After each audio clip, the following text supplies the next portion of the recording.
இனிமே கண்ணை மூடிட்டு கடலை எண்ணெய் வாங்கலாம். ஏன்னா மந்த்ரா கடலை எண்ணெய் இதயத்தின் தயாரிப்பு. வறுக்க பொரிக்க ஏன் எல்லா சமையலுக்கும் மந்த்ரா தான். மந்த்ரா கடலை எண்ணெய், அபார ருசி, ஆரோக்கியமான உடல் நலம். 2021 சட்டசபை தேர்தலுக்கு முன் திருச்சி சிறுகண்ணூரில் தமிழகத்தின் விடியலுக்கான முழக்கம் என்ற பிரம்மாண்ட பொதுக்கூட்டத்தை திமுக நடத்தியது. அந்த மாநாட்டுக்கு பிறகு திமுக 10 ஆண்டுகளுக்கு பின் ஆட்சியை பிடித்தது. குடும்ப தலைவிகளுக்கு மாதம் 1000 ரூபாய் வழங்கப்படும் என்ற அறிவிப்பு இங்குதான் வெளியானது. இந்த வாக்குறுதி அந்த தேர்தலில் திமுக வெற்றிக்கு வழிவகுத்தது. இது சிறுகண்ணூர் சென்டிமெண்ட் என திமுக வட்டாரத்தில் கருதப்படுகிறது. கடந்த முறை மார்ச் முதல் ஞாயிற்றுக்கிழமை நடந்தது போலவே இந்த முறையும் மார்ச் முதல் ஞாயிற்றுக்கிழமை மாநாடு திட்டமிடப்பட்டுள்ளது.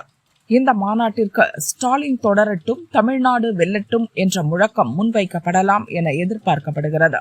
திருச்சி சென்னை தேசிய நெடுஞ்சாலையில் சிறுகண்ணூர் அருகே சுமார் 500 ஏக்கர் பரப்பளவில் பிரம்மாண்ட பந்தல் மற்றும் வாகன நிறுத்துமிடம் அமைய உள்ளது.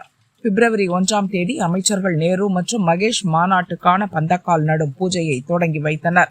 இதற்கிடையே மார்ச் 8ஆம் தேதி சமயபுரம் மாரியம்மன் கோயில் பூச்சொரிதல் விழா நடக்க உள்ளது. லட்சக்கணக்கான பக்தர்கள் சமயபுரத்திற்கு பாத யாத்திரையாகவும் வாகனங்களிலும் வருவார்கள். சிறுகண்ணூர் மாநாடும் அதே தேதியில் நடந்தால் திருச்சி சென்னை நெடுஞ்சாலையில் கடும் போக்குவரத்து நெரிசல் ஏற்படும். எனவே பக்தர்களின் வசதியை கருத்தில் கொண்டு மாநாட்டின் தேதியை ஓரிரு நாட்கள் முன்னதாகவோ அல்லது பின்னதாகவோ மாற்ற திமுக தலைமை ஆலோசித்து வருகிறது.